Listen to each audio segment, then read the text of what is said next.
going to a party, you have to be more social. 555, it might be a baby on the way. 5 is number of sexual energy. 666, 6 is number of family. So again, most people think that's some kind of. Oh my God! Most people think that's a negative number. Is that why they make it so negative? Because they're against the family unit. Exactly. So it's not just that, but think about it this way: 666 is not the number of the devil. There might be a devil. I'm not saying he doesn't exist, but 666 is not the number. 666 is the number of time itself. 60 minutes in an hour, 6 and 0, 6. 60 seconds in a minute, 6 and 0 and 6, and 24 hours in a day. There is your 666. Very simple. What are the reasons that people see these three numbers? So here's the thing. That cannot be coincidence. No, of course not. Here's the thing. Everyone sees those numbers. Most people just aren't aware of it. They think of it's a coincidence.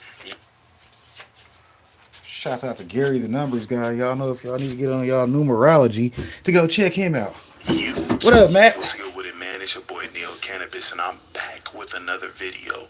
So today I'm going to be talking about the art of perfecting the bust down. For those of you guys who are busting down your P's, your QPs, even those that are busting down your ounces, but have aspirations of actually turning your hustle into a business, I'm going to be breaking down some of the things that you need to be focusing on in order to scale your operation. For those who are new to the channel, my name is Neo Cannabis. I started a licensed cannabis delivery service in Oakland, California. In Oakland, California. Y'all know to go check out this guy because he got just as much information about stuff that I do. Because y'all see he one of my new plugs. So therefore, you know, I'm putting you up on him. Hell, I ain't one of those. I don't put you on. You see what I'm saying? Let you get gone. You know what I mean?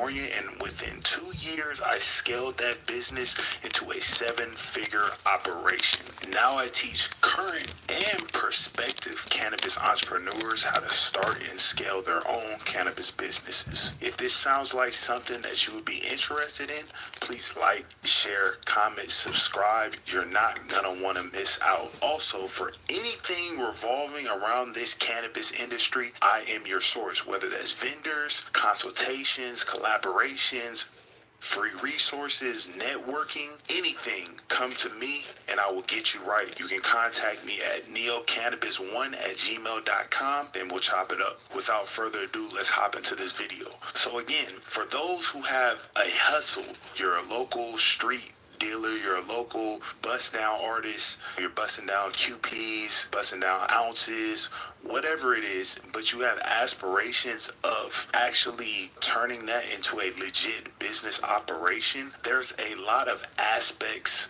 within this industry that you're missing out on in order to further scale that operation. Number one, data. You have to understand when you run a business, data is king. You need to understand who your customer is, what are their tendencies, what are they interested in, how frequently are they purchasing from you, what is their name, their address, their phone number, their email. You need to harvest as much information that you can from your customer, collect that, organize it, put it into some type of CRM, a customer relationship management tool, and figure out how you can use that in order to remarket and retarget those customers so that they come back into the door and they purchase from you over and over again. A lot of times as hustlers, we don't focus on that. We don't focus on data. We focus on just the initial sell and we hope that, eventually they're going to come Shout back out to because James I have Kite. Y'all great know if y'all need to product get y'all or numbers they like right. whatever strains Hit up that I that have, other or I have plug. great customer service. Whatever the factors are that make customers want to purchase from you, we feel that we're automatically just going to keep earning their business from that. Business is calculated. It's not about hope and sitting around and hoping something is going to happen. We have to be proactive, not reactive. We have to focus on. That's a straight 100% comment right there. He said you got to be proactive, not reactive. If you over there reacting to stuff because you didn't know it was going to happen, you got to get a consultation. Shout out to consultation because, people will help you get where you're trying to go as long as you can start planning where you want to go. Vacation, where you trying to go? Oh, I'm going to MJ BizCon this year. Well, how did you plan that trip? Well, that's next Wednesday's video, so, I ain't going to spoil it before we get there. You dig? Shout out to the spoiler